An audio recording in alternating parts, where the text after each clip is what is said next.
이동형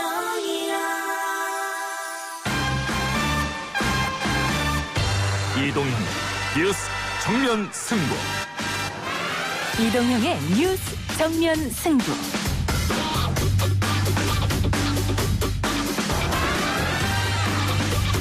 청취자 여러분 안녕하십니까, 이동형입니다. 사회적 거리두기 2단계로 돌아갔습니다만 노래방 등은 여전히 영업이 금지된 상황입니다. 코인 노래방의 경우 업장마다 월 평균 600만 원의 피해가 발생하고 있다고 호소합니다. 생계를 위해서 일용직 나가시는 분들도 많으시고 지방 내려가서 일하시는 분들도 많으세요. 코로나19 감염보다 기약 없는 휴업이 더 두렵다는 노래방 업주의 호소. 일부에서는 신촌의 한 노래방 사장님을 연결해서 입장 들어보겠습니다. 국회 대정부질문 둘째 날인 오늘 외교, 통일, 안보 분야에 대한 여야 의원들의 질의가 이어지고 있죠. 오늘도 추미애 장관 아들 의혹 이슈는 뜨거웠습니다. 2부에서는 국회 외통위 소속 더불어민주당 이재정 의원 연결하겠습니다. 정의당은 지금 정책위에 있습니다. 우리의 지지율은 반토막이 났습니다. 익숙한 것들과 과감하게 결별하고 당원과 함께 제2창당에 준하는 혁신을 추진하겠습니다. 오는 27일에 정의당이 새 당대표를 뽑습니다. 그 어느 때보다 정의당 혁신에 대한 기대가 높은 가운데 인위적 차별화보다 국민 눈높이를 강조하며 당권에 도전한 후보입니다. 정의당 갑질근절 특별위원장을 맡고 있는 박창진 후보를 3부에서 만나보겠습니다. 국민들께 진심으로 사죄드립니다. 이용수 할머니의 모금한 돈을 전달한 적이 없다는 주장은 사실이 아닙니다. 정신대 대책 협의회에서 위안부를 이용했는 것은 용서 못합니다. 저 안서이렇한 데도 보니까 쉼터를 화려하게 지났습니다. 이은미한 대표 아버님이 하셨다고 하더라고요. 다 검찰청에서 밝힐 겁니다. 더불어민주당 윤미향 의원 모두 6개 혐의로 불구속 기소됐습니다. 언론이 중점적으로 의혹을 제기한 11개 의혹은 불기소 결정이 내려졌습니다. 윤미향 의원은 재판에서 모든 걸 가리겠다는 입장인데 향후 재판 쟁점 4부 정면 재판소에서 다뤄보겠습니다. 9월 15일 화요일 이동의 뉴스 정면 승부 시작합니다.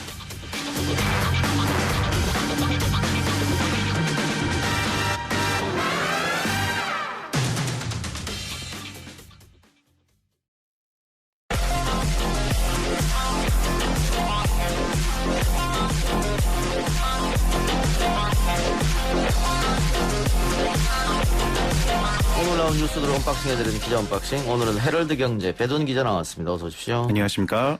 코로나19 상황부터 살펴보죠. 예. 오늘 자정 기준 코로나19 신규 확진자 106명을 기록했습니다.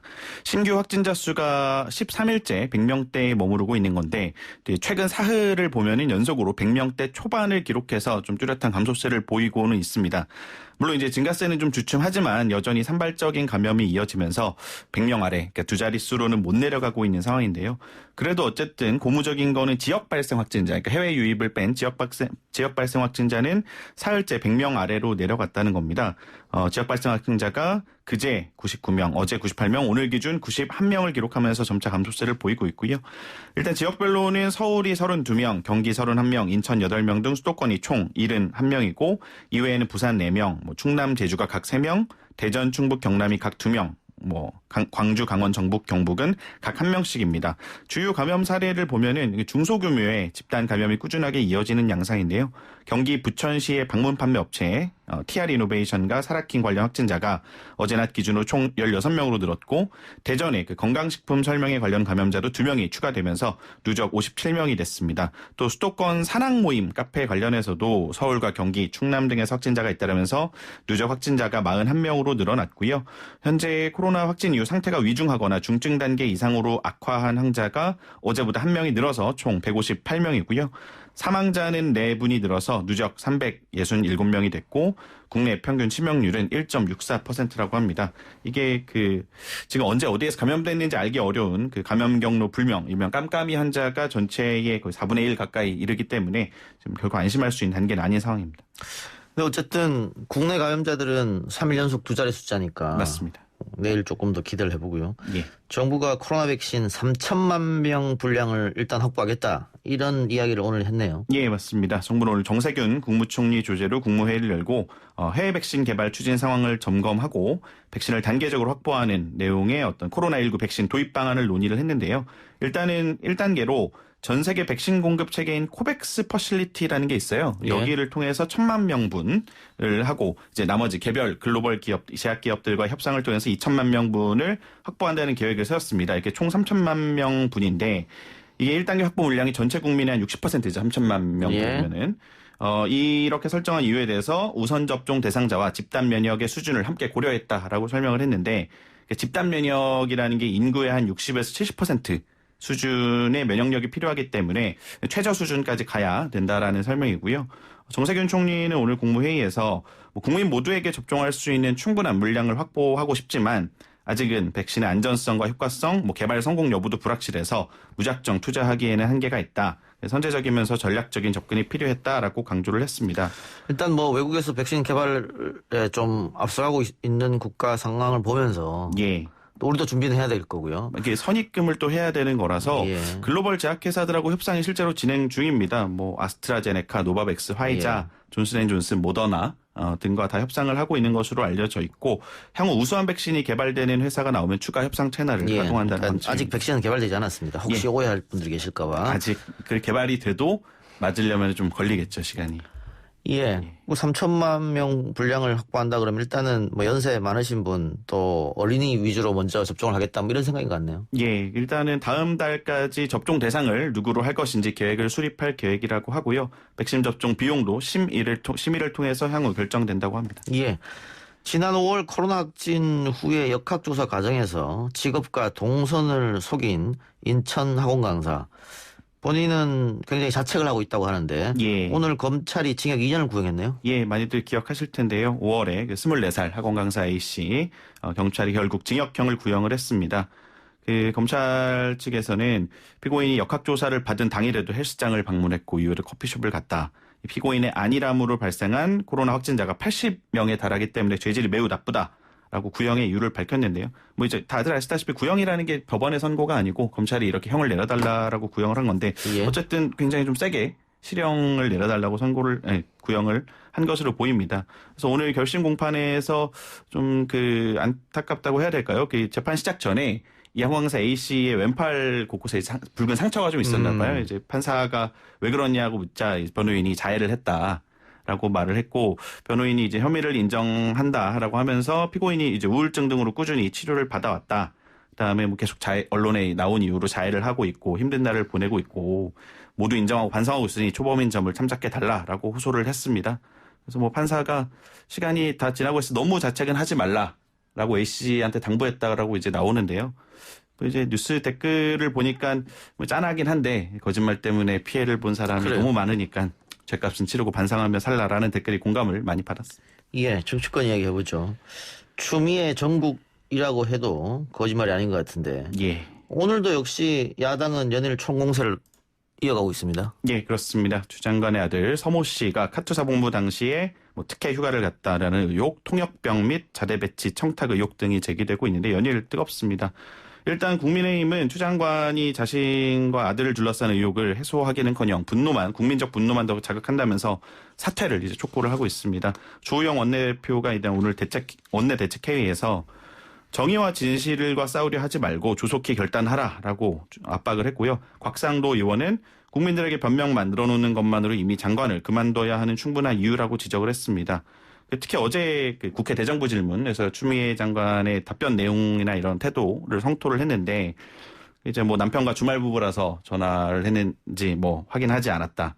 또 보좌관에게는 확인하고 싶지 않다. 이제 수사 중이기 때문에 이런 게 주호영 원내대표는 이렇게 오만한 답변이 어디 있냐라고 비판을 했고 검사 출신 김웅 의원도 추 장관의 남편하고 전화를 안 했다라는 내용을 두고 집에 전화기 한 대 놔드려야겠다. 비꼬 왔고요. 그다음에 국민의당 안철수 대표 같은 경우도 추 장관이 이제 공정이나 정의를 묻는 국민의 신파로 동문서답을 했다라면서 강하게 비판을 했습니다. 예, 민주당은 스탠스를 바꿔서 적극적으로 방어를 하는 그런 모양새로 나오는데 관련 의혹은 모두 거짓이다 이렇게 얘기하고 있죠. 예, 그렇습니다. 야당의 맹공을 방어하는 데 총력을 쏟아붓고 있는데요.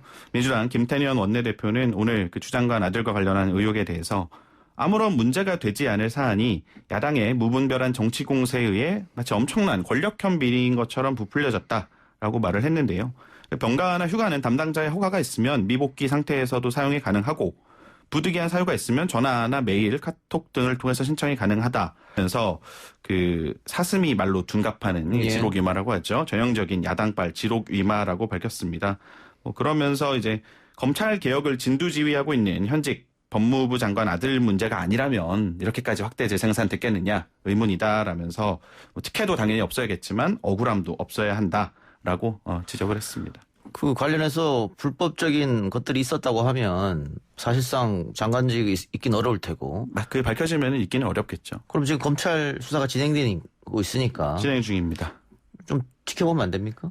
뭐 이제 공세를 이제 아무래도 동부지검에서 수사를 하고 있는 게 지난 1월에 시작을 했으니까 예. 야당에서는 이게 제대로 되고 있는 거냐라고 의심을 좀 하고 있는 상황 같아요. 예. 지금 뭐 그래서 검찰이 국방부 압수수색까지 했잖아요. 예, 오늘 전격 압수수색을 들어갔습니다. 그러니까 동부지검. 예. 이게 압수수색 할 수 있는 사안인지 모르겠지만 어쨌든 압수수색까지 했으니까 예. 검찰의 좀 수사 결과를 기다리는 게 정쟁으로 안 흐르는 걸로 지금 국민들이 좀 피곤해합니다. 지금 너무 이걸로 이야기하고 있으니까. 예. 다른 이야기 해보죠. 최근 현대산업개발이 아시아나항공을 인수하려다가 계약이 무산된 일이 있었습니다. 예. 결국은 코로나19 영향이 때문에 이럴 건데 예. 2,500억 원대 소송전이 예고됐다. 이건 어떤 얘기예요? 예, 이게 코로나 사태가 사실 심화되면서 예견됐던 수순이라고도 할 수 있는데요. 국내 제2의 대형항공사 아시아나항공이 작년에 매물로 나오면서 현대산업개발과 미래에셋대우가 이제 손을 잡고 아시아나항공을 인수하기로 작년에 계약을 맺었었는데요. 10개월 동안 이어져 오다가 M&A 계약이 최근에 무산이 됐습니다. 지난 금요일 날 무산이 됐는데요. 현대산업개발 측이 처음으로 공식 입장을 내놨습니다. 이 인수가 무산된 게 자기들 잘못이 아니라 금호산업 측의 선행 조건을 충족하지 않았다. 금호산업 측이 그런 주장인데요. 그러면서 인수 계약의 근간이 되는 아시아나항공 재무제표와 결산 재무제표 2019년 걸 보니까 본 계약을 더 진행할 수 없는 차원의 중대한 변동이 있었다. 그러니까 재실사를 꾸준히 요구했었는데 다시 들여다보는 것이 아시아나항공 인수 계약을 끝내려면 반드시 필요한 절차였다라고 강조를 했습니다. 그러면서 공정위가 공정거래위원회가 금호아시아나 계열사 간 부당 지원 행위에 대해서 수백억 원 과징금을 부과를 하고 총수나 경영진을 검찰에 고발하는 등 법률 리스크까지 현실화했기 때문에 만약에 그대로 우리가 그냥 인수를 해버렸다면 거래를 종결했다면 우리가 배임 이슈 또는 HDC 현대산업개발의 생존까지도 위협받을 수 있는 그런 상황이었기 때문에 재실사 요구를 한 게 결코 무리가 아니었다라는 설명입니다. 그래서 코로나 이슈가 없었다면 재실사 요구를 했을까 그런 생각도 들긴 합니다. 사실 이제 시장에서는 또 이제 매각하려고 했던 금호산업이나 채권단인 산업은행에서는 그렇게 많이들 의심을 하고 있죠. 그래서 결국은 소송으로 갈 것이다 이 말이네요. 예, 2,500억 원 계약금 돌려달라라는 소송으로 갈 것으로 보입니다.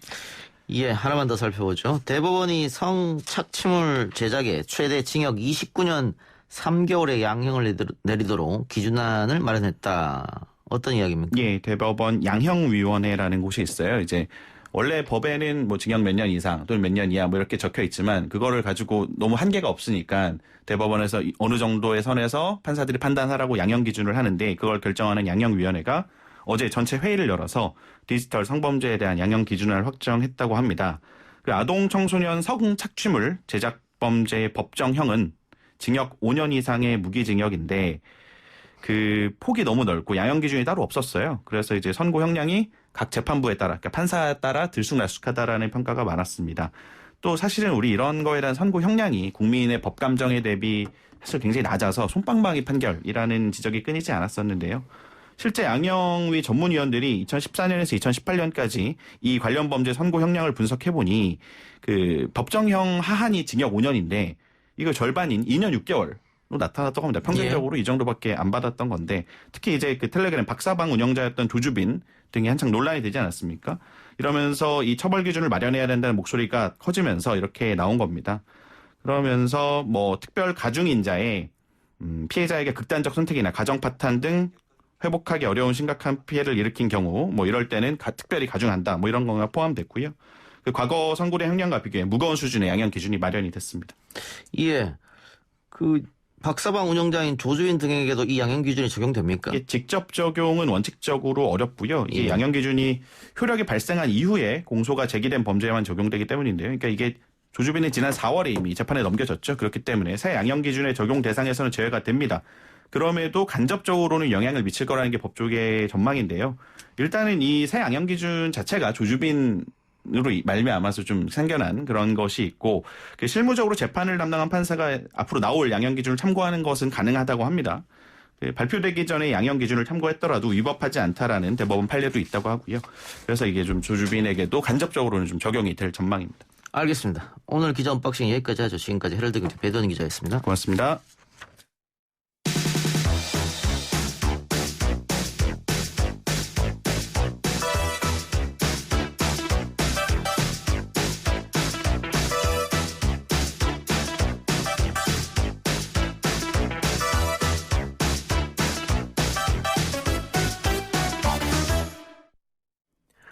정부가 어제부터 수도권 사회적 거리두기 단계를 2단계로 낮춰 시행하고 있는데요. 식당이나 카페, PC방 등은 정상 영업이 재개됐지만 고위험시설로 분류된 유흥주점, 노래방 등은 여전히 문을 닫은 상황입니다. 정부의 영업 중단 지속 방침에 이제 노래방 업주들도 극심한 고통을 호소하고 있는데요. 서울 신촌에서 한 코인 노래방을 운영하고 계신 분 연결해서 직접 이야기 나눠보겠습니다. 사장님 나와 계십니까? 네, 안녕하세요. 예. 신촌에서 코인 노래방 언제부터 운영하셨습니까? 지금 한 3년 좀 넘었어요. 3년 정도? 네네. 뭐 올해가 가장 힘들었을 테고요. 네. 예. 영업을 못 하시게 된 건 언제부터예요? 영업을 못하게 된 거는 4월 달에 처음으로 2주간 예. 문 닫으라고 권고했었고요. 예. 그리고 집합금지 명령을 내려준 거는 정확하게 5월 22일 날 예. 1차적으로 50일간 집합 명령 금지가 내려지고 요번에 또 이제 8월 18일부터 예. 지금까지 계속 현재 돼 있고 진행 중이죠. 거의 그럼 6개월 정도 수입이 없으셨다 이렇게 보여지는데 그 혹시 네, 집주인이 임대료는 조금 깎아주거나 했어요? 아니 뭐 그분들도 많이 힘드신지 예, 안타깝게 좀 부탁을 드려봤는데 힘드시다고 아하. 그러셔서 못 받았습니다. 예. 그럼 뭐 서울시에서 지급하는 거나 뭐 여러 가지 조금 대책이 있었을 텐데 그건 혹시 신청해서 조금이라도 받으셨습니까? 1차 그 50일 그 집합금지 명령 내려왔을 때 예. 시에서 100만 원, 구에서 100만 원, 총 200만 원. 네. 50일 그때 장사 안 하고 200만 원 저희 받았습니다. 그 임대료가 한 달에 얼마인지 여쭤봐도 돼요? 저희 가게는 그렇게 큰 편은 예. 아니에요. 그리고 좀 작긴 한데 임대료가 200만 원 이상 아하. 되죠. 그럼 정부에서 지원받은 건 한 달 임대료밖에 안 되는데 지금 문 6개월째 닫은 건 한 예, 두 달 그러시니까. 넘으니까. 거기다가 뭐 각종 공과금은 그대로 나올 테고요. 전기세, 저작권료, 인증비, 뭐 CCTV, 아. 보험료 많죠. 저 계속 나가야 되는 돈들이. 그러면 생활 어떻게 하고 계십니까? 생활은 부모님한테 좀 많이 도움 받고 있고 또 대출도 안 돼서 이제 카드 대출도 받고 그래요. 예. 근데 코인 노래방이 이게 칸칸마다 이제 방으로 돼 있을 텐데 네네. 그 노래방 업주분들께서는 네. 뭐 다른 식당이나 이런 데하고 큰 네. 차이가 없는 것 같은데 우리만 이렇게 지정해서 6개월 동안 영업을 못하게 하는 건 너무한 처사 아니냐 또 이렇게 생각하실 수 있을 것 같아요. 어때요? 맞아요. 저희가 오히려 식당이나 이런 데는 집단 감염이 나올 수 있는 가능성이 있지만 코인 노래방은 특성상 룸 하나당 뭐 2명에서 3명 사용하기 때문에 집단 감염이 나올 가능성이 없고 한 번도 집단 감염이 나온 적도 없고 예. 그렇기 때문에 오히려 더 안전하다고 생각을 하고 안전하거든요. 지금 확진자 나온 수를 봐도. 예. 근데 저희에게 내려지는 처단 명령이나 이런 건 너무 받아들이기 힘든 상황인 거죠. 예. 근데 정부에서는 어쨌든 이 마이크를 통해서 비말이 전파될 가능성이 있다. 또 노래를 부르면 소리를 질러야 하니까 뭐 그렇기 때문에 아마 고위험 시설로 정한 것 같은데. 네. 근데 그거를 저희가 지금까지 코로나가 시작되고 지금까지 나와 있는 확진자 수 데이터만 봐도 전체에 나와 있는 확진자 수에 비하면 저희 코인 노래방에서 전국에서 나온 N차 감염도 없고 그러니까 N차 감염까지 다 포함해도 0.1 몇 프로예요. 예. 0.1%가 조금 넘는데 예. 그걸 가지고 저희가 이렇게 장시간 집합 명령 금지를 받기에는 너무 억울하지 않나 생각이 들어요. 예, 주위에 코인 노래방이나 일반 노래방이나 업주들하고 또 많은 얘기를 나누고 계실 텐데 어떤 이야기를 서로 나누고 계십니까? 저는 내 사장님들한테 힘내시라는 말씀 제일 많이 하고 있고요. 예. 너무 많이 힘들어하시고 너무 화가 많이 이제는 화를 많이 있으셔갖고 그리고 또 이제 혹시 또 그런 경우들도 있고 혹시라도 나쁜 선택을 하시는 일들도 있기 때문에 예. 그게 제일 무섭고 겁나서 막 저는 막 최대한 재밌는 얘기 해드리려고 노력하고 그러고 있어요. 분위기도 막 신나게 하려고 하는데 그게 잘 제 뜻대로 되지는 않아요. 예. 그 교회발 감염이 꽤 많았었는데 네네. 지금 정부에서 대면 예배 하지 말라고 얘기해도 그 비대면 예배를 하라고 공고해도 대면 예배를 네. 고집하는 교회들 있잖아요. 네네. 그 사장님 솔직하게 그런 거 봤을 때 좀 화가 나기도 하겠어요. 우리는 영업도 아예 못 하는데. 그분들한테 화가 나고 그런 거 누구한테 화내고 저는 국민들한테 화내고 싶은 건 없어요. 저희는 예. 저희와 같은 그분들도 그 입장이라고 생각을 해요. 저희가 식당에 확진자 많이 나왔다고 식당을 저희가 뭐라고 하고 예. 카페에 확진자가 많이 나왔으니까 카페에다가 비난하고 그런 거는 예. 저희 국민들끼리 예. 서로 싸우면 더 힘들어지니까 예. 저희 코인 노래방 사장님들 서로 우리 그러지 말자. 누구를 탓하고 누구를 비난하지 말자. 그런 분위기여서 저희 모임에서도 그런 얘기들을 예. 잘 안 하세요. 2.5단계에서 2단계로 내리면서 조금 기대를 하셨죠? 그래도 영업 정지 풀어주는 거에 대해서. 네, 기대 많이 했어요. 저희는 이제 일행은 예. 여기서 기대를 하셨는데 지금 결과는 이렇게 나왔어. 어떻습니까? 많이 실망스러워요. 네. 일단 PC방 하시는 분들한테는 축하드리고요. 예. 장사하실 수 있으니까 너무 부럽기도 하고, 근데 PC방이 원래는 중위험 시설이었다가 집단 감염이 발생을 해서 고위험 시설로 올라갔다가 요번에 다시 중위험이 되면서 문이 열린 거예요. 근데 집단 감염이라는 사례가 있었음에도 불구하고 중위험으로 다시 내려올 수 있었잖아요. 예. 근데 저희는 집단 감염이라는 사례도 없었고 확진자 동선에도 정말 수차례 포함이 됐지만 거기서 또 N차 감염도 없었던 업장인데도 불구하고 저희는 그 내려올 수 없다는 게 너무 가슴이 아프죠. 예. 그 주위에서 가게를 그만하고 싶다 이렇게 말씀하시는 분도 계실 것 같아요. 근데 계약 기간이 남아있는 분들은 또 마음대로 가게를 처분할 수도 없는 상황이지 않습니까? 저희가 지금 그래요. 저희가 예. 지금 장사를 더 이상 운영할 수 없어서 가게를 내놨는데 계약 예. 기간이 내년 6개월까지예요. 근데 이제 2월 달부터 계속 월세를 못 내니까 보증금에서 계속 조금씩 이제 계속 월세만큼 차감이 되고 있는데 예. 내년 6월 계약 기간까지 월세를 보증금에서 다 내면 모질라야 한 1,000만 원 이상 더 월세를 드려야 되고 예. 그리고 나가려면 또 철거라는 걸 해드려야 돼요. 그렇죠. 가게 원래대로. 그럼 예. 철거도 1,000만 원 이상 들고 그러다 보니까 지금보다 앞으로 또 나가야 될 돈이 또 한 2, 3천만 원이 발생을 하다 보니까 그것도 너무 난감해요. 정말 운이 좋아서 그 전에 누가 이렇게 와서 가게를 인수한다면 모르는데 부동산에 가보면 그분들도 힘들 것 같다고 말씀을 하시고 지금 이 시국에 누가 오겠어요. 저희도 그래서 지금 계속 앞으로 나가야 될 빚이니까 빚은 잔뜩 있지만 또 나가야 될 돈이 있으니까 그거 하려고 어떻게 돈을 알아보고 그래야죠. 대출도 알아보고 하시는군요.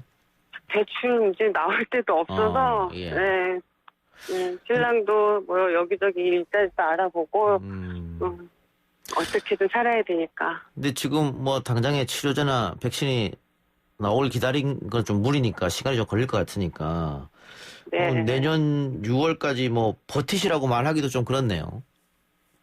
그러니까요. 저도 그냥 항상 이렇게 웃으면서 얘기하고 사람들한테 웃으면서 말씀하지만 내년 6월 달까지 어떻게 될지 저도 너무 암담해서 그 생각하면 잠을 못 자요. 예. 어쨌든 지금 우리 사장님은 정부에서 이 집합 금지 명령을 조금 풀어줬으면 하는 바람이실 테고, 그렇죠? 제일 바라는 것이. 예. 제일 바라는 건 고위험에서 내려와야 돼요. 예. 안 그러면 또 이걸 언제 또 집합 명령 금지를 내릴 수 있으니까 예. 고위험 내려주고 장사를 얼른 할 수 있게 명령도 풀어주시고 그리고 보상도 예. 뭐 저희가 손해본 거 다 해달라는 건 아니에요. 예. 조금 조율을 좀 해주셨으면 좋겠어요. 한전에다가도 조율을 좀 부탁드리고 전기료 건물 주인한테도 조율을 좀 부탁드리고 나라에서도 어느 정도 보상을 좀 해주시고 서로 이렇게 우리가 조율할 수 있게끔 조금씩만 이 부담을 나눠주신다면 저희가 부담이 많이 안 될 것 같은데 전기고 임대료고 모든 걸 다 저희한테만 부담을 하라고 하니까 예. 저희가 너무 힘들어요. 그래서 조금씩 나눌 수 있게 저희는 힘이 없으니까 정부에서 좀 중재를 해주셔서 그거를 함께 나눌 수 있게 조금만 도와주시고 정부도 함께 해주시면 저희가 조금은 덜 힘들게 이 힘든 시기를 잘 지나갈 수 있을 것 같아요. 예. 2차 재난지원금 뭐 나온다고 해도 최대 200만 원 정도니까 아까 말씀하신 대로 한 달 월세밖에 안 되니까 그게 큰 도움은 안 된다. 이렇게 보이시는 거군요. 알겠습니다. 네. 예, 사장님 뭐 힘내시고요. 예, 고맙습니다. 예, 어려움도 곧 지나갈 겁니다. 오늘 인터뷰 고맙습니다. 예, 감사합니다. 지금까지 서울 신촌의 한 노래방 사장님이었습니다.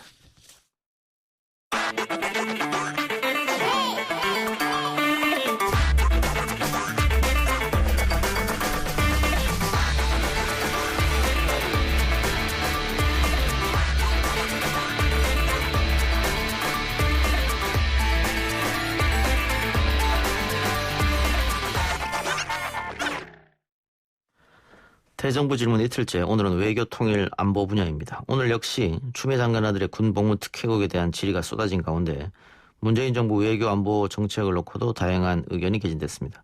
오늘 질의자로 참여한 국회 외통위 소속 더불어민주당 이재정 의원 연결합니다. 의원님 나와 계십니까? 네, 안녕하세요. 이재정입니다. 자, 오늘 외교 통일 안보 분야인데 국방부 네. 장관이 아마 참석을 해서 그런지 야당 의원들은 역시 그 국방부 장관에게 추미애 장관 아들 의혹 관련 질의를 집중적으로 한 것 같습니다. 예. 예. 뭐 당초에 언론 보도에서도 추미애 장관 없는 추미애 장관 질의가 될 것 같다는 식으로 얘기했는데요. 그럼에도 불구하고 이제 저와 뭐 의견을 달리하는 의원님들도 계셨지만 또 외교안보 통일 분야에 중점을 맞춰서 또 질의를 주시는 야당 의원님들도 있으셨습니다. 다만 좀 눈살 찌푸리게 만든 건 이미 답변을 통해서 확인한 내용들 예. 반복되는 과정에서 예. 불성사나워 보인다 싶은 질문들이 공방이 계속되는 것도 사실이었습니다. 뭐 하태경 의원 같은 경우는 국방부 장관에게 사과를 계속 요구하면서 사후정이란 말을 썼어요. 그래서 예. 조금 너무 많이 나간 것 아니냐 이런 비판도 예. 받았습니다만은. 예. 어찌되건 간에 국회가 감시자의 역할이고 또 재정부 질문이라는 게 많은 권한이 국회의원에게 주어져 있는 거긴 하지만 그래도 예. 답변하는 우리 부처 장관에게 인신공격성 그리고 또 모멸적 감정을 줄 수 있는 그런 발언을 조금 삼가셨더라면 어땠을까 아쉽습니다. 뿐만 아니라 여러 사례들 의원실로 제보가 들어왔다라고 얘기하고 막 거시한 사례들이 물론 뭐 제보가 들어왔고 그렇겠지만 꼭 흡사 시험 문제 풀듯이 예. 그러니까 장관을 향해서 반복되는 모습에 질의 시간도 짧으시고 사실은 외교, 통일, 안보 각 분야에 걸친 이제 균형적인 어떤 질의에 또 관심도 하태경 의원님도 없지 않으실 텐데 또 외교 문제에 관심 많으실 분이거든요. 예. 근데 왜 그 부분만 치중하시나 그 부분도 아쉽고 안타까웠습니다. 그래 어쨌든 이 추미애 장관 아들 의혹 관련해서는 언론과 야당이 의혹을 제기하면 여당이 이제 사실관계를 밝히면서 적극 방어하는 그런 모양새인데 결국은 이렇게 정쟁으로 흐르게 되면 국민의 피로감만 높아지는 거니까 결국은 검찰로 넘어갔으니까 검찰 조사를 좀 기다려보면 어떨까 싶긴 한데 일단 그 국민의힘 쪽에서는 검찰 수사 결과도 못 믿겠다 아직 나오진 않았습니다만 그런 스탠스여서 만일 검찰 수사 결과가 나오고 우리는 못 믿겠다. 특임 검사로 가자. 그럴 때는 여당은 어떻게 할 생각이세요? 지금 뭐 다음 수단 또는 뭐 사퇴를 요구할 때는요, 그에 상응한 정도의 어느 정도 요건이 갖추어졌다 싶을 때 국민이 동의를 하게 되거든요. 제가 늘 뭐 인터뷰 과정에서나 여러 군데서 말을 하지만 상황에 비해서 수단을 강공을 할 때는요, 결국 역풍은 그렇게 주장하는 정치 세력에게 오게 됩니다. 저는 검찰 수사를 보고 결과가 어떻게 나오는지 그 결과를 보고 이제 본인이 주장하는 이제 우리 국민의힘 쪽에서 주장하는 결과가 아니다, 기대했던 결과가 아니다라고 해서 비판을 한다든지 그런 모양새가 아니라 판단의 하나하나의 근거를 쫓아가면서 우리는 이성적으로 진단할 수 있잖아요. 그런 점검을 통해 가지고 검찰 수사에 대해서 뭐 못 믿겠다, 아니다, 그때 가서 말씀하시면 되죠.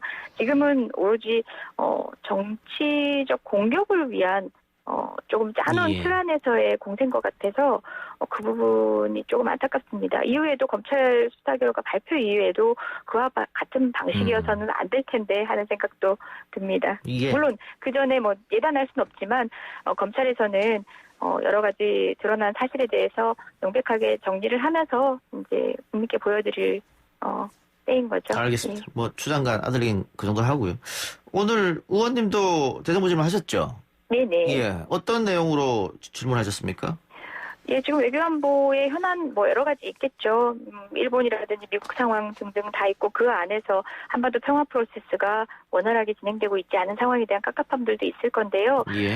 세부적인 이제 현안들에 초점을 맞췄다기보다는 굵직하게 우리가 가지고 가야 되는 한반도의 방향에 대해서 좀 설정을 했습니다. 그래서 통일이라는 지금은 이제 젊은 세대들에게는 굉장히 낯선 단어지만 아마 우리 진행자분들도 어린 시절 애국가만큼이나 많이 불렀던 노래가 우리에서 오는 통일인데요. 그런 큰 그림의 미래를 세웠던 우리 대한민국의 입장에서 현안들 하나하나를 어떻게 봐야 될 건지 좀 장기적 안목에서 좀 논의를 시작하자는 취지 얘기를 했고요. 뿐만 아니라 그 안에서는 외교부나 통일부에만 맡겨놔서는 안 됩니다. 우리 뭐 더불어민주당 국회의원은 물론이고요. 국민, 시민사회가 함께해야 되는 일에 대해서 얘기를 했고 사실 그 상징적인 예로 미국 하원에서 작년에 통과하고 또 미 상원에서 이번에 통과했던 국방수권법 안에 한반도 종전선언을 촉구한 내용들이 있거든요. 우리나라 종전선언 결의안 이번에 173명 의원이 내고 나니까 우리나라는 뭐 지금 이 시국에 무슨 종전선언이냐 이런 얘기를 하는데요. 미국은 이미 우리 한미동맹 강조하잖아요. 미국 의회는 이미 여야가 만장일치로 End to Korean War이라는 말을 역사적으로 집어넣습니다. 미 의회가 의결을 했는데 우리나라는 아직 동맹국의 인식을 못 따라가고 있다는 그 문제를 좀 지적을 했고요. 그 과정에서 이제 국회 역할 다시 되새기면서 제가 요새 뭐 강철비 영화 개봉한 지 얼마 안 됐잖아요. 그 영화 보셨던 분들도 있을 텐데 통일하시겠습니까? 라고 우리 국민의힘 우리 야당 의원님들께 좀 여쭸는데요. 어떤 분들은 좀 불편해하시는 분들도 있으신 것 같은데 어쨌든 큰 그림 안에서 대한민국 그리고 한반도의 미래를 고민하자는 제언을 드렸습니다. 그 의원님 말씀을 듣자니 갑자기 생각난 게 있는데 그 요즘에 10대, 20대 청년들이 통일에 대해서 반대한다는 의견을 많이 주고 있다고 해요. 설문조사를 하면. 그 이유가 뭐 막대한 통일 비용, 우리가 다 책임져야 되는 거 아니냐, 뭐 그런 막연한 두려움이 있다고 하는데 사실 분담 비용이라고도 있지 않습니까? 또 우리의 먹거리는 뭐 북한에 있다 이런 얘기도 있고 이 정치권에서 혹은 또 학계에서 이런 걸 좀 많이 알려야 되지 않을까 싶기도 한데. 맞습니다. 젊은 세대가 민족이기 때문에 통일해야 된다는 당에 동의하지 못한다는 오늘 또 조정훈 의원님의 또 질의도 있었는데요. 그건 통일에 대한 이제 거부감을 부각시키기 위해서가 아니라 통일에 대한 화제를 건강하게 이끌어 가고 있지 못하는 기성세대에게 던지는 메시지라고 저는 생각하거든요. 마찬가지입니다. 제가 통일하시겠습니까? 라고 물었을 때는 통일에 대한 진지한 논의를 단 한 번도 해본 적이 없는 정치권이다. 그리고 그런 기회를 갖지 못했던 우리 국민들 그리고 젊은 세대는 예외로 할 필요도 없이 당연히 그래왔던 것 같습니다. 지금 방금 말씀하신 것처럼 지금 코로나 전국에서 이제 국가 재정을 염려하면서까지 여러 가지 재난지원금 문제라든지 뭐 지원금과 관련된 화두가 또 뜨겁지 않습니까?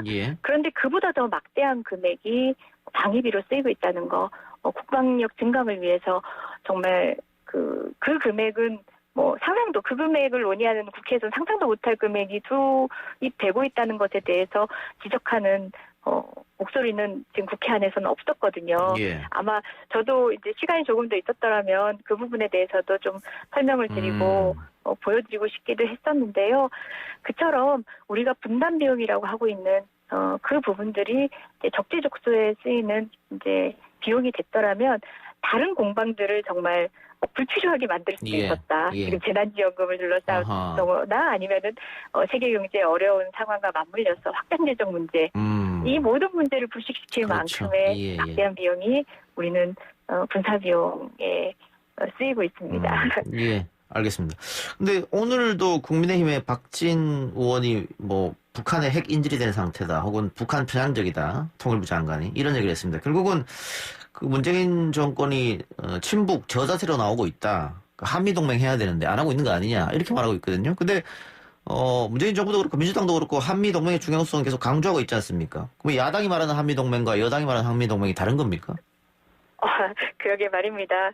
조금 전에 제가 말씀드렸습니다마는 박진 의원 같은 경우는 미 의회와 교류도 또 충분히 여러 기회를 통해서 많이 하셨던 분이거든요. 스스로도 아마 이제 가장 그 선봉에 서 있다고 인식하고 계시는 분 중에 한 분이실 텐데요. 예. 그럼에도 불구하고 미 의회의 이런 인식은 본인은 좀 공감을 못 하시는 것 같습니다. 제가 좀 전에 말씀드렸던 공화당, 민주당 할 것 없이 한반도 종전선언 촉구하는 결의안을 작년과 올해 지금 통과를 시켰는데 결의 내용을 통과시켰는데 그 부분에 대한 인식 없이 이제 좀 맹목적으로 한미동맹이라는 말을 통해서 그리고 또 북한 편향적이라는 어떤 이념적 성향의 몰아붙임으로 인해서 대한민국 내에서의 어떤 정쟁적 요소만 좀 부각시키는 것 같아서 사실 아쉽습니다. 진정한 한미동맹은요, 궁극적인 목적은 대한민국의 국익을 위해서 존재하는 겁니다.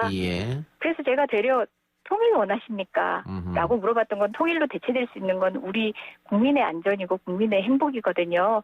저도 궁극적인 목적은 그리고 나머지 외교적 화두들은 국민의 안전과 행복, 대한민국의 번영을 위해서 종속 변수로 존재하는 겁니다. 한미동맹 굳건해야 하지만 그 역시도 대한민국의 이익을 위해서 우리가 그 절연한 이제 동맹 의지를 갖는 겁니다. 그 부분을 놓쳐서는 안 되겠죠.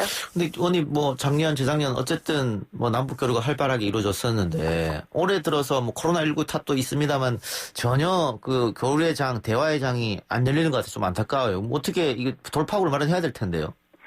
네, 맞습니다. 사실 안타까운 부분은 이제 미국 개선 상황 그리고 또 일본의 상황 그리고 코로나 상황 변년될 수밖에 없는 문제이기도 합니다. 왜 한국이 주도적으로 더 대화에 접근시키지 못하냐, 뭐 이런 얘기도 가끔씩 이제 야당 측에서도 합니다만은, 그 부분 역시도 우리 지금 정전 상태, 그리고 또 휴전협정 관여자가 인근 주변국, 우리 강대국이 이제 주요 변수였다는 것도 모르지 않는 상황에서 이제 시위할 수 있는 얘기는 아니고요. 그럼에도 불구하고 한국 정부는 사실은 인내심을 가지고 이 예전 냉전 시대와는 또 다른 어떤 힘의 이제 이전들이 이제 경제력 등등에서 다변화되고 있는 상황 아닙니까? 그 안에서 대한민국 국익을 최선으로 가장 확장된 폭의 외교를 위해서 노력하고 있다는 건 말씀드리고 싶습니다.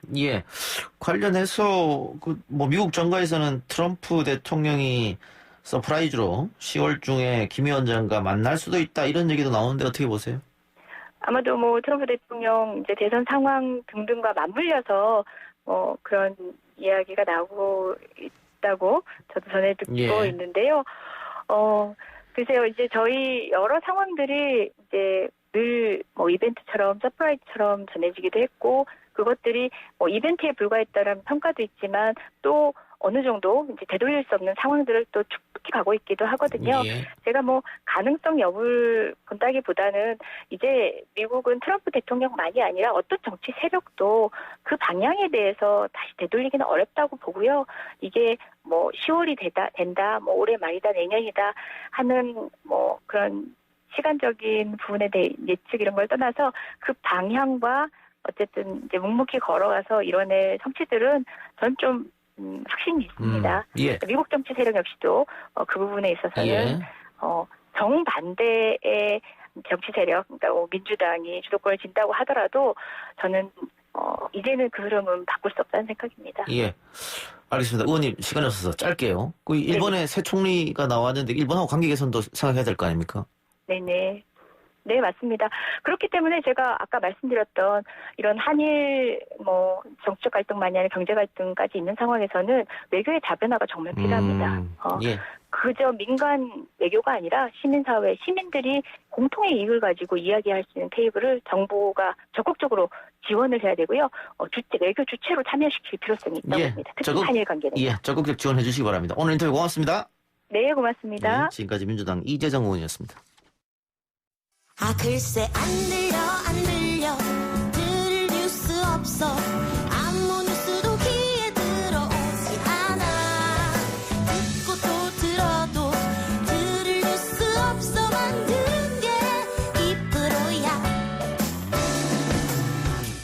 이동영의 뉴스 정면 승부.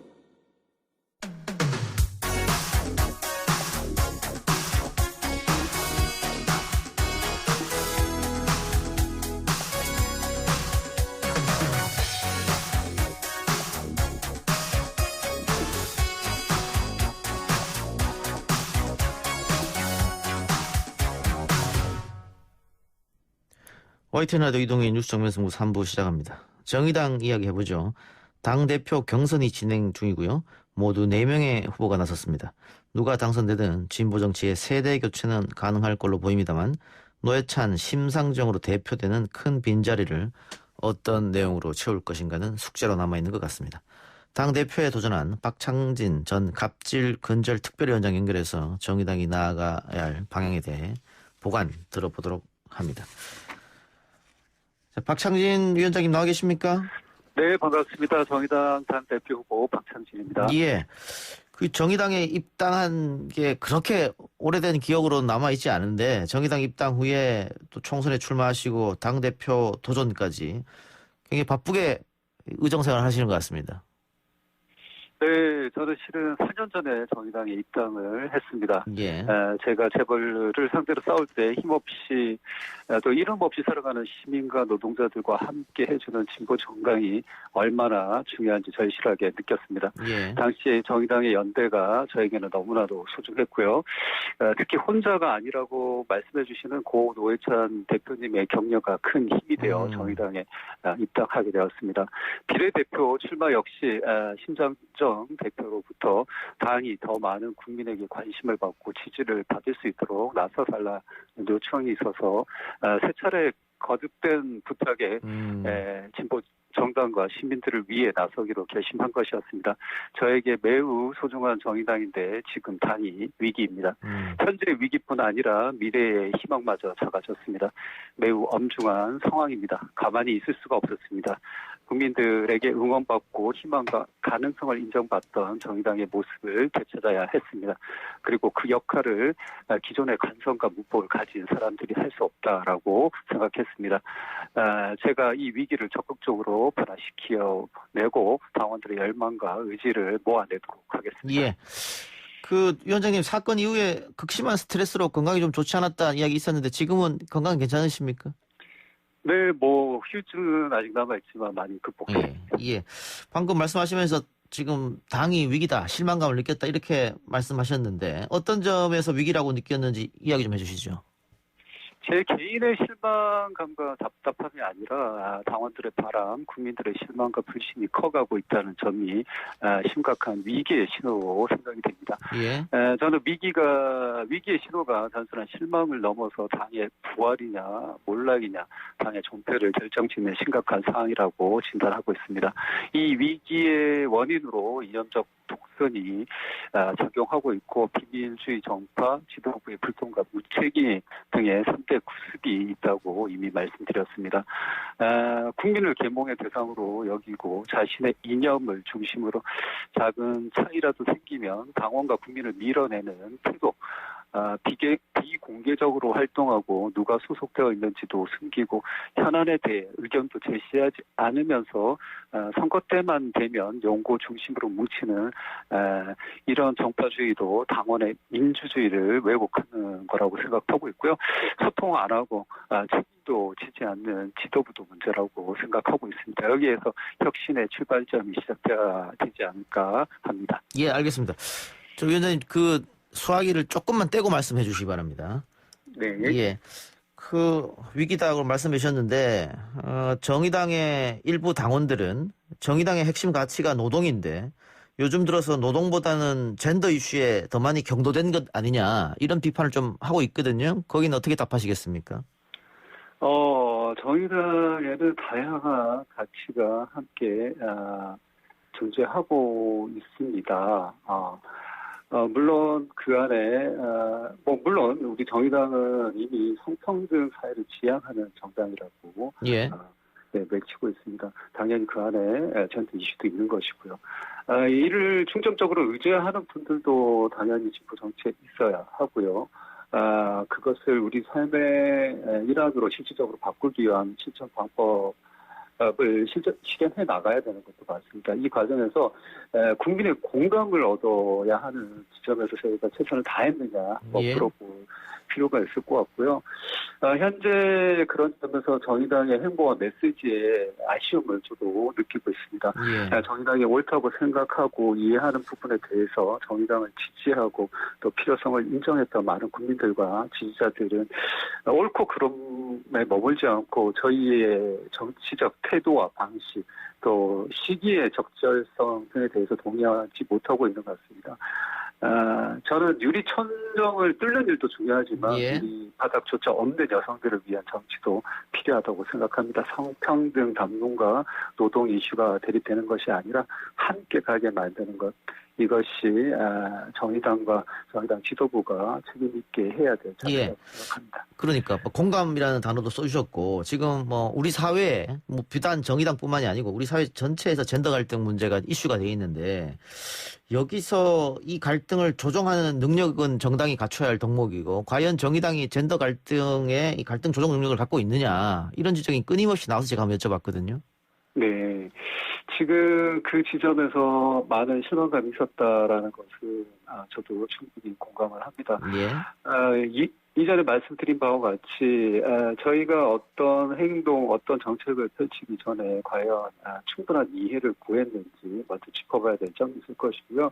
우리 당 내로 보자면 당원들의 충분한 의견의 수렴의 과정, 소통을 통한 의견 전달이 있었는지 또한 짚어봐야 될 점인 것 같습니다. 그렇게 해서 이런 일들이 시행이 됐을 때는 함께 나누고 책임을 갖는 환경이 만들어졌을 텐데 이번에 이 소통의 문제에서 저희가 좀 부족했고 태도의 문제에서 부족했다 이렇게 저는 생각하고 있기 때문에 이 점을 개선해야 된다고 보고 있습니다. 네. 알겠습니다. 또 그 당의 노선과 가치는 어느 방향으로 가야 되느냐 이 문제도 앞으로 정의당의 논쟁과 또 의제 설정이 중요한 부분일 텐데 특히 민주당과의 관계 설정은 어떻게 할 것이냐.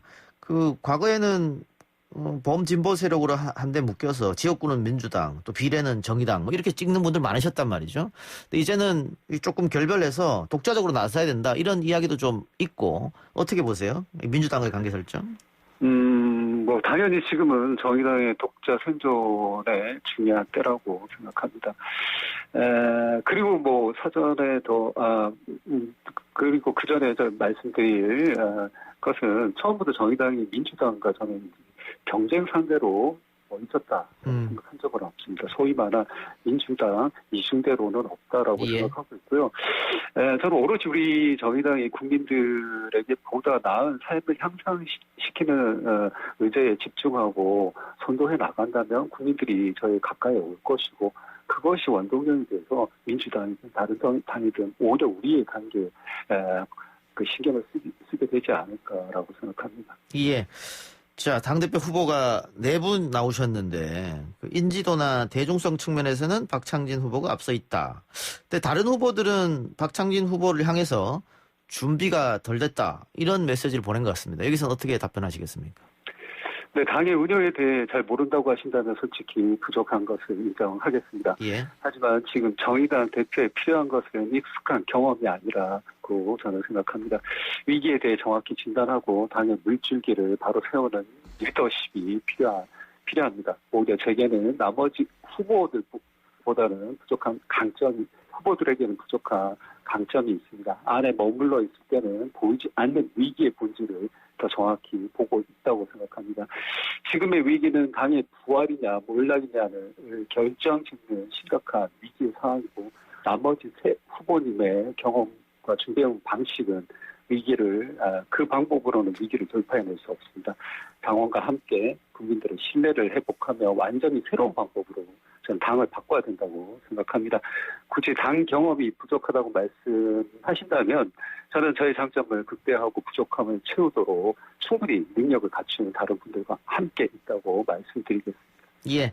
그 항공사에서 근무하셨으니까 최근 민주당 이상직 의원이 창업주로 있었던 이스타항공 의혹 투성이고 600명 넘는 직원분들이 지금 정리해고 통보를 당한 상태고 고용보험도 밀려 있다고 하고요. 그래서 일각에서는 창업주인 이상직 의원이 사죄라도 출연해야 된다 이런 목소리가 있거든요.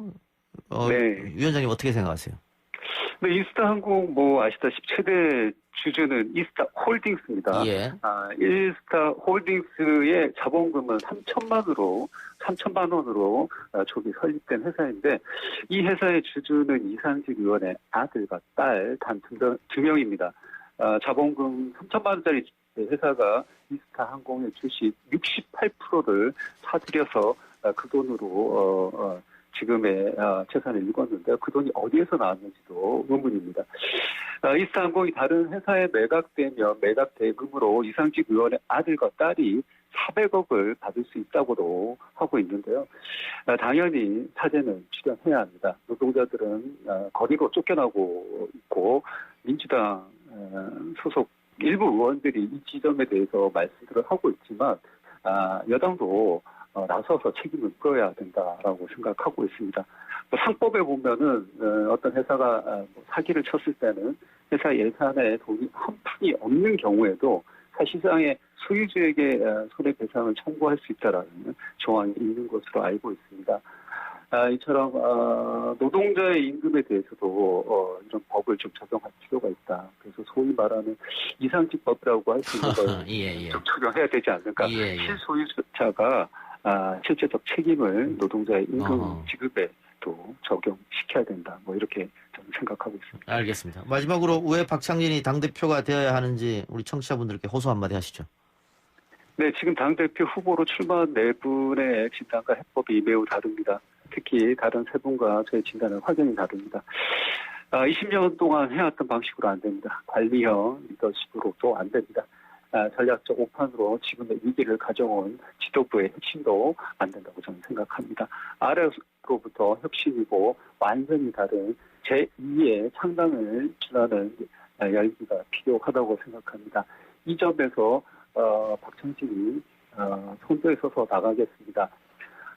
저와 함께하는 초대 정의당의 당대표였던 천호선 또 당의 대변인과 또 부대표를 맡았던 한창민 또 4년 동안 경기도당을 이끌었던 송치용 부대표 후보와 함께 당의 구도를 바꿔나가겠습니다. 새로운 정의당으로 거듭나게 하겠습니다.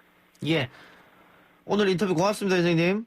네, 감사합니다. 예, 지금까지 정의당 당대표에 도전한 박창진 전 갑질근절 특별위원장이었습니다.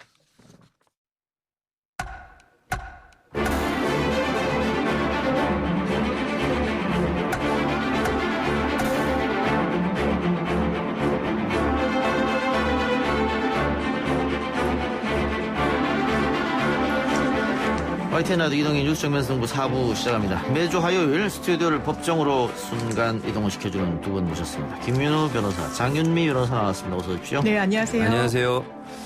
김윤우 변호사는 원래 2% 고정이고 장윤미 변호사는 오늘 첫 출연입니다. 네, 그렇습니다. 제가 이제 청취자, 애청자로 뉴스 정면 승부를 좀 들어오다가 이렇게 출연까지 하게 돼서 정말 영광이고요. 한번 열심히 해보겠습니다. 예.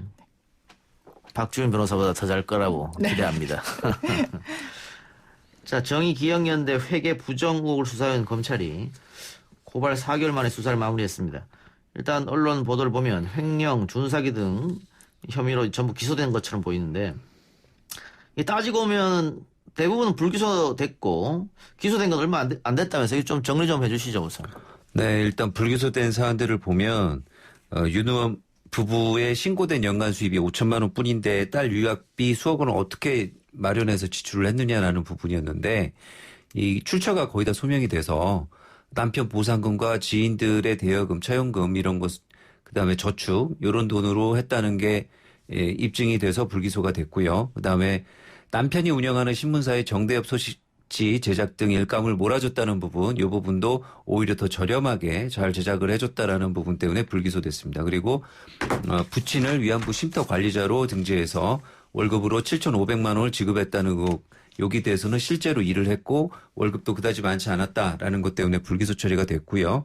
정의연과 정대협의 회계 처리 관련해서 공시누락과 부실공시 부분은 공익법인법이 적용되는 부분이 아니다. 그래서 기준에 위배된 게 없다라고 해서 불기소 처리를 했네요. 그다음에 2017년에서 2019년까지 기부금 수입 22억 원 중에 피해자 직접 지원 사업 등에 사용한 9억 원을 제외한 나머지 13억 원을 유용했다는 문제 제기에 대해서는 사용처가 확인돼서 불기소했고 안성 쉼터 헐값 매각은 시세대로 매각한 것이어서 불기소 처분됐고요. 불법 증축을 했다는 부분은 공소시효가 만료돼서 불기소가 됐습니다. 예, 각종 의혹들이 굉장히 많이 쏟아졌는데 지금 얘기한 건 불기소된 걸 말씀하셔 주셨는데 예. 불기소가 어떤 의미입니까? 불기소는 지금 다 혐의가 없어서 기소하지 못한다는 의미입니다. 예. 그런데 시간을 잠깐 돌려보면은 언론 보도 또 야당에서 엄청난 공세를 했었잖아요. 아, 그렇죠. 이게 뭐 몇 주간 뭐 아주 크게 보도됐던 내용들입니다. 다시 한번 이따가 짚어보기로 하고 그럼 우리 장 변호사님께서 네. 기소된 내용은 어떤 건지 좀 봐주실래요? 일단 그 정대협에서 운영했던 전쟁과 여성인권 박물관이란 박물관이 있습니다. 이제 박물관이 등록되려면 학예사가 근무를 하는 게 이제 필수 요건인데요. 예. 실제로 학예사가 근무하지 않는데 근무하는 것처럼 이제 속였다. 그래서 뭐 인건비 등의 여러 명목으로 3억 원을 부정 수령했다. 예. 이런 혐의가 하나 있고요. 예. 또 이제 여성가족부로부터 이제 인건비를 6,520만 원을 부정 수령했다. 이런 혐의도 더해졌습니다. 또 기부금을 모으려면 이제 관청에 등록을 해야 되는데요. 제대로 이제 등록을 하지 않고 40억 원 상당의 기부금을 모았다는 부분. 그리고 특히 또 언론에서 주목했던 부분이 김복동 할머니 돌아가셨을 때 왜 장례비를 윤미향 의원 개인 계좌로 받았냐. 예. 그 금액만도 한 1억 7천만 원에 이르렀었거든요. 예. 그 부분에 대해서도 기부금법 위반으로 이제 기소가 됐습니다. 언론에서 제일 좀 주목했던 건 개인적으로 이제 횡령했다는 그 혐의입니다. 예. 구체적으로 보면 한 1억 원 정도를 개인적인 용도로 사용했다는 건데요.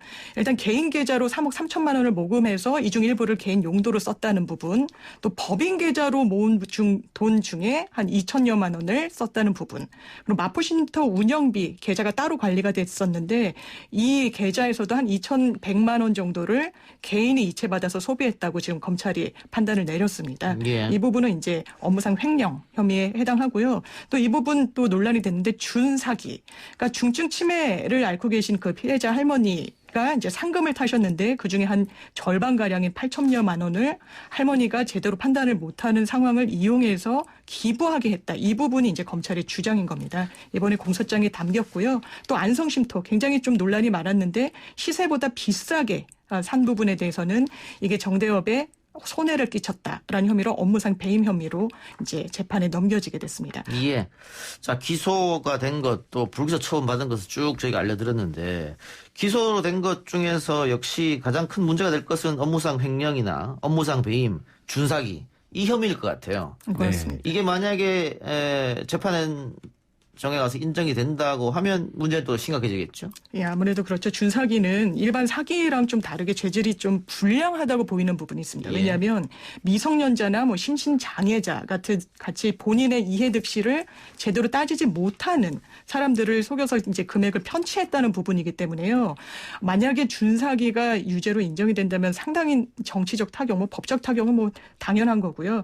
이런 부분이 예상이 되기 때문에 윤미향 의원은 이 부분과 관련해서는 즉각적으로 정도로 정말 사실이 아니다. 이거 주체적으로 판단 내린 그 할머니를 이제 오히려 모독하는 거다. 욕보인 주장이다. 이런 식으로 크게 반발했습니다. 예, 일단 준사기 부분에 관해서는 윤미향 의원 측은 할머니가 자발적으로 한 거지. 그게 우리가 무슨 이렇게 사기쳐서 한 건 아니다. 이런 뜻인 것 같고, 업무상 횡령도 사적 유형이 없다. 이런 주장이고, 업무상 배임 같은 경우에도 정대협에 손해를 입혀야 업무상 배임이 되는데 손해를 입지 않았다. 그럼 법정에서 결국은 공방으로 이어가겠네요. 네, 이 부분들은 다 뭐 하나하나 공방을 해야만 공방을 하고 인정될 부분들인데, 예, 뭐 인정이 된다면은 상당히 좀 타격이 클 수 있는 그런 내용들인 것 같습니다. 그렇지만은 뭐 지금 봤을 때는 상당 부분 13억 부분이나 그다음에 그 유학비 부분 등등에 대해서는 소명 자료가 입증이 되면 불기소라고 지금 1억 정도 이 부분을 개인 계좌로 갔는데 증빙이 없다라는 이유로 기소를 한 것 같아요. 그런데 지금 윤미향 의원은 전부 다 공적으로 사용한 것이다 이렇게 지금 다투고 있기 때문에 한번 봐야 될 것 같고, 그다음에 준사기 부분 관련해서도 당시 할머니께서 심신장애셨는지는 당시에 활동을 했고 인터뷰를 했고 언론 인터뷰를 한다거나 동영상이 남겨져 있는 부분들이 있기 때문에 꼭 이제 그 중증 치매로서 심신장애 상태였는지 그거는 또 한번 따져볼 부분이 되지 않을까 싶습니다. 예. 자, 우리가 아까 불기소된 처분받은 거에 대해서 설명을 쭉 해드렸는데, 이렇게 불기소가 났을 경우에 그러면 우리 정치권이나 언론은 책임이 과연 없는가? 무책임하게 정쟁으로 몰고 간 정치권, 또 어디서 단독 경쟁이라고 하죠. 단독 달면 또 뒤에 우하고 다 따라 쓰는 이런 문제점. 근데 언론은 잘 책임을 지지 않는 것 같아요. 뭐 정치권이야 선거로 책임을 질 수도 있지만은. 그런 것 같습니다. 말씀하신 대로 지금 불기소된 것들이 오히려 더 언론의 주목도가 높았던 거, 수사 단계에서는 예. 그런 부분들이거든요. 뭐 남편한테 일감을 몰아줬다, 아버지를 특혜 채용을 해가지고 돈을 줬다. 이 부분 상당히 좀 도덕적인 타격이 불가피했고 이제 기소까지 될 것처럼 대대적으로 보도가 됐는데, 일단 어제 공소장이 나온 이후에도 이제 불기소된 부분에 대해서는 이제 크게 보도가 되지 않았고 오히려 이제 굉장히 처음에는 뭐 한 13억 원 정도를 유용했다, 횡령했다 이런 보도가 나왔지만 실질적으로 공소장에 적시된 액수는 또 한 1억 원 정도였습니다. 물론 큰 돈이지만 처음에 좀 부풀려져서 의혹 제기에 그쳤던 부분이 이제 법률적인 절차를 거쳐가면서 교통정리되고 이런 가지치기가 됐음에도 불구하고 그 부분에 대해서는 언론이 전혀 주목하지 않는다는 점은 정말 문제인 것 같습니다. 예. 그런 문제점을 저희니까 짚어드리고요. 근데 이 아까 장 변호사 말 안 한 것 중에 이게 있어요. 공중위생관리법 위반 혐의로 기소된 게 있는데 이게 뭡니까? 공중위생관리법 위반? 이제 공중위생관리법 위반 혐의도 있어 이렇게 좀 의아하신 부분이 있을 텐데요. 이제 안성쉼터를 정대협이 운영하면서 이것을 여러 사람들이 와서 이제 이용하고 숙박하고 갔던 전례가 한 50여 회가 확인이 된 겁니다. 이것과 관련해서 이제 검찰의 입장은 이거 숙박업소로 이제 활용한 거 아니냐. 그렇다면 이거 제대로 등록을 하고 숙박업소 영업 인가를 받아서 운영을 했어야 되는데 이거 그렇게 하지 않았다. 이 부분은 공중위생관리법 위반이다. 그래서 이것도 공소사실에 추가를 한 부분인데요. 이와 관련해서 윤미향 의원이 입장을 낸 게 있습니다. 안성쉼터를 숙박시설로 치부한 그 검찰의 견해, 시각 정말 참담하고 부당하다. 이런 입장 냈습니다. 이 부분에 대해서 저도 잠깐 이해가 안 되는데 그 쉼터에 뭐 정대협 관계자들인가 뭐 이렇게 와가지고 뭐 할머니랑 같이 올 수도 있고 자기들끼리 올 수도 있고 MT를 가질 수도 있잖아요. 근데 그게 숙박업소도 아닌데 왜 거기서 잠을 잤냐? 이게 어떻게 적용될 것 같습니까? 재판장에 가서?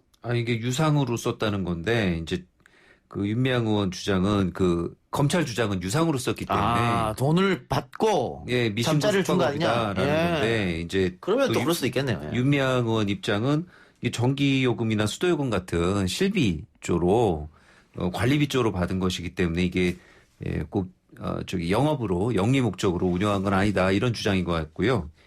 뭐 이제 봐야겠으나 주된 이용자가 일반인들이라기보다는 뭐 민변이라던가 이런 관련 사회단체들이어서 꼭 그렇게 일반인 대상으로 숙박업을 한 것인지는 또 이제 지켜볼 사안인 것 같습니다. 이제 50회 전부 다 거기에 해당하는지 그건 좀 나중에 차근차근 봐야 될 것 같습니다. 예.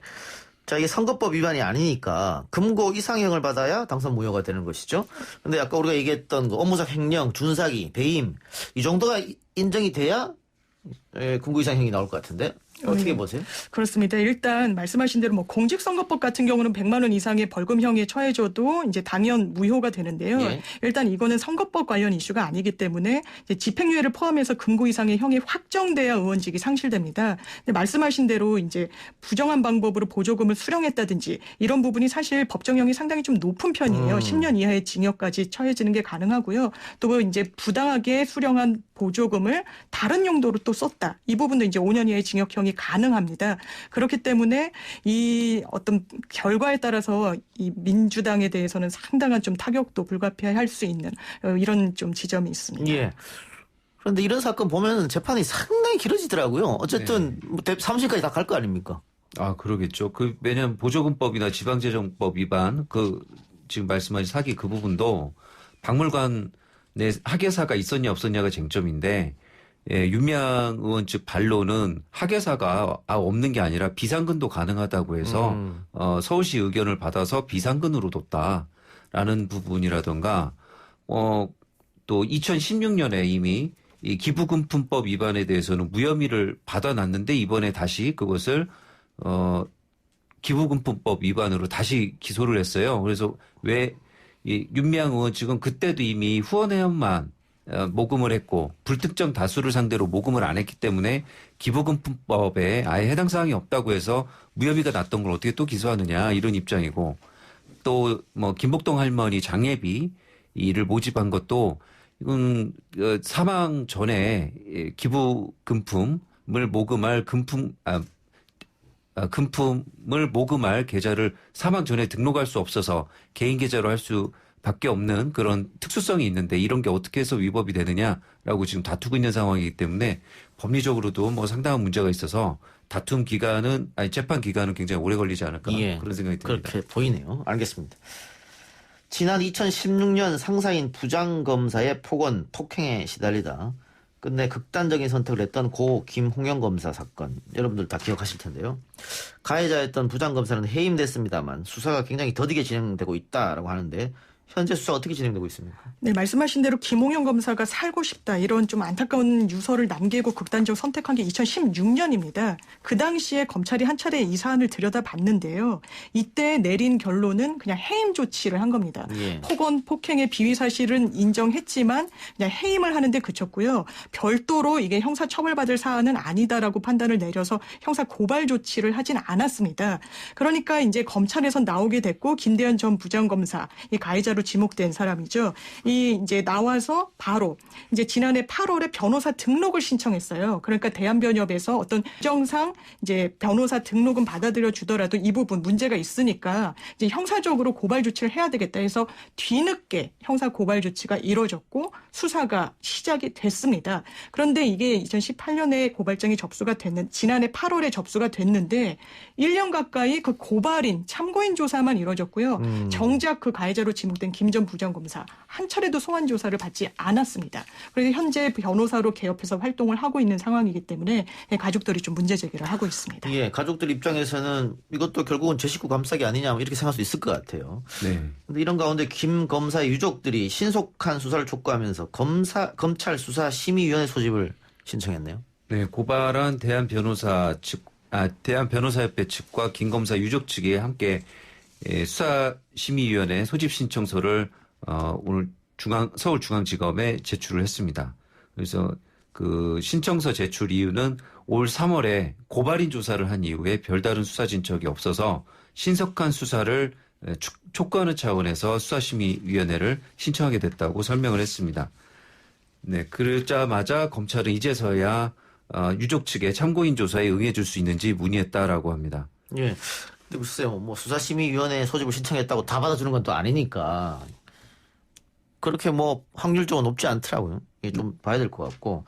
근데 김홍영 검사 유족 측이 국가를 상대로 손배 소송을 제기했는데 정부가 김 검사의 죽음이 김홍영 본인에게도 책임이 있다라는 취지의 답변서를 제출해 논란이 되고 있다.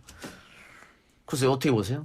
이 부분이 또 이제 경향신문 취재 결과로 드러났는데요. 예. 물론 이제 어떤 국가를 상대로 한 손해배상 청구 소송을 하면 정부의 대표자는 이제 법무부 장관입니다. 예. 저희가 피고 입장에서는 기계적으로 이제 기각을 구하죠. 이제 이 원고의 청구를 받아들여지지 말라라고 재판부에 의견 개진을 하는데 이 사안은 일단 그 2년차 검사가 정말 선배의 어떤 그 압박을 이기지 못하고 이제 극단적인 선택을 한 사안이고 이 부분에 대해서 검찰 조직의 어떤 위계 이런 부분에 대한 문제 제기가 충분히 있었는데 이것을 수행하는 법무부 측에서 이 개인의 어떤 극단적인 선택을 한 부분에 대해서는 개인이 노력을 하지 않았기 때문이다라는 취지로 개인을 비난하는 듯한 개인에게 책임을 전가하는 듯한 이런 답변서를 제출한 건 상당히 좀 부적절한 부분이 있는 것 같습니다. 정말 이제 공식적으로 이야기를 했던 것처럼 검찰의 문화를 바로잡고 이 부분이 다시는 이제 이런 일이 되풀이되지 않도록 하기 위해서라면 이런 식의 답변서 낼 수 없었을 거라고 생각합니다. 그런데 뭐 이런 폭력 사건도 있었고 그래서 스스로 목숨을 끊는 일도 있었고 또 후배 검사를 성추행해서 최근에 구속된 그런 검사도 있었잖아요. 네. 이건 예. 검찰의 조직 문화, 상명하복 이거 문제 있다 이렇게 봐야 되는 거 아니에요? 네, 뭐 굉장히 검찰 문화가 내부적으로 경직돼 있고 선배 후배 문화가 강해서 선배가 뭘 하면 또 상관이 뭘 하면 예, 무조건 받아들여야지 거기에 대해서 뭔가 그 하급자의 자유랄까, 뭐 선택의 자유랄까 이런 게 전혀 인정이 안 되는 문화다 보니까 그런 일들이 많이 있었기 때문에 추미애 장관도 지난 8월에 SNS에서 조직 문화를 바꿔야 된다고 지적하기도 했었습니다. 판사들은 그런 거 없죠? 판사들은 좀 자유롭죠. 그래요. 자, 사건 사고 하나 하고 마치도록 하죠. 일회용 주사기를 재사용해서 환자 수십 명에게 C형 간염을 감염시킨 혐의. 이 혐의를 받는 의사들이 1심에서 실형을 선고받았네요. 그렇습니다. 이 해당 병원이요. 2001년 4월부터 2013년 8월까지 2년 이상 동안요. 이제 통증 치료의 일환으로 환자의 혈액을 채취해서 원심 분리기로 혈소판을 분리한 다음에요. 농축된 혈소판을 만들어서 다시 환자에게 주사하는 이걸 자가혈 치료술이라고 하는데요. 이 시술을 했습니다. 근데 이 시술 과정에서 주사액을 미리 만들어 놨고요. 이제 생리식염수 수백 개 이제 주사액을 미리 만들어 놓은 건데 또 이 일회용 주사기를 사용하면서 여러 차례 반복해서 사용한 겁니다. 아시겠지만 주사기가 한번 이제 계속 사용이 되다 보면 감염 위험이 높고 실제로 77명, 77명의 피해자에게 C형 간염이 이제 걸리게 된 혐의로 재판에 넘겨졌는데요. 1심 재판부가 업무상 과실치상 혐의를 다 유죄로 인정했습니다. 그래서 이 병원의 원장에 대해서는 금고 2년 6개월을 선고했고요. 이제 보조 업무를 했던 그 병원의 의사, 소속 의사에 대해서는 금고 1년에 집행유예 2년 선고했습니다. 근데 의료사고에서 의사들에게 실형이 선고된 경우가 잘 없던 것 같은데 이례적이죠? 네, 이례적인 것 같습니다. 의료인의 어떤 이게 워낙 피해자가 다수인데다가 또 주의 의무의 내용도 굉장히 기본적인 내용을 위반했기 때문에 재판부에서 굉장히 무겁게 본 것 같습니다. 그리고 기간도 굉장히 장기간이었고요. 그래서 아주 이례적으로 실형을 선고한 것으로 보입니다. 예. 이럴 경우에 의사 자격은 박탈됩니까? 어떻게 됩니까? 일단 의료법 8조를 보면 의료 관련 법령을 위반해가지고 형이 선고되면 그 형을 선고받은 기간, 집행기간 동안은 면허가 취소됩니다. 아마 이 건 같은 경우는 이제 시술 행위, 의료 행위를 하다가 이제 업무상 과실치상에 이르게 됐기 때문에 그 해당 기간만큼은 의사 자격이 박탈될 거라고 보는데요. 이 의료법이 관련 의료법이 상당히 좀 논란이 많이 됩니다. 왜냐하면 집행기간이 지나면 다시 의사 자격을 회복하기도 하고 또 의료 관련 법률 위반이 아닌 경우에는 전혀 의사 자격을 유지하는 데 좀 문제가 없기 때문에 좀 개정에 대한 목소리도 많이 나오는 그런 상황입니다. 그러니까 뭐 성추행, 성폭행 의사 같은 경우에도 다른 도시로 가서 또 바로 그냥 새롭게 병원 차리고 하더라고. 그게 지금 변호사님 방금 말씀하신 그런 의료법 때문에 그런 거죠. 예, 그렇습니다. 의료 자격 박탈은 되지 않는다. 네. 네, 지금 그래서 이 건의 경우도 사실은 그 혐의가 업무상 과실치상 아니겠습니까? 그래서 엄밀히 따지면 의료법 위반은 아니기 때문에 의료법 위반 사안이 또 있어야 됩니다. 이제 그 중에서 하나가 문제되는 게 일회용품을 또 재사용할 수 있느냐 이런 문제인데 이거에 대해서는 일회용품을 재사용하더라도 면허 정지를 할 수 없다는 옛날 판결이 있었지만 이 건의 경우는 보건상 위험이 발생한 경우라서 면허 정지가 꼭 불가능한 건 아니다. 아니다. 예, 그렇게 좀 봐야 될 것 같습니다. 예. 또 다른 의료사고도 있네요. 이 건도 의사가 법정 구속됐습니다. 예, 이거는 법정 구속됐는데요. 이제 82살에 이제 그 뇌경색으로 치료받던 환자가 2016년도에 강남 세브란스 병원에 입원 치료를 받는데요. 예. 이제 대장암 의심 정황이 나와서 입원을 하게 됐던 겁니다. 근데 그 당시에 주치의가 대장 내시경을 실시하기로 결정을 하고 이제 그 장 세척제, 장 정결제라고 하는데요. 그걸 투약 결정을 합니다. 근데 하루 만에 이 환자분이 다발성 장기 손상으로 사망하게 됐는데요. 원인이 장 폐색이었습니다. 그러니까 장이 완전히 막혀서 내용물이 통과를 할 수 없을 정도로 이제 폐색에 이르렀다는 건데요. 예. 이제 법원이 이 부분에 대해서 유죄로 판단하게 된 건 이 당시에 복부 CT를 찍어봤더니 장폐색 소견이 이미 있었다는 거예요. 근데 장폐색 소견이 있는 환자한테 장 세척제를 투여하게 되면 오히려 이제 변이 배출하게 되지 못하면서 장의 압력이 높아지고 장 천공 이제 구멍이 뚫린다는 거죠.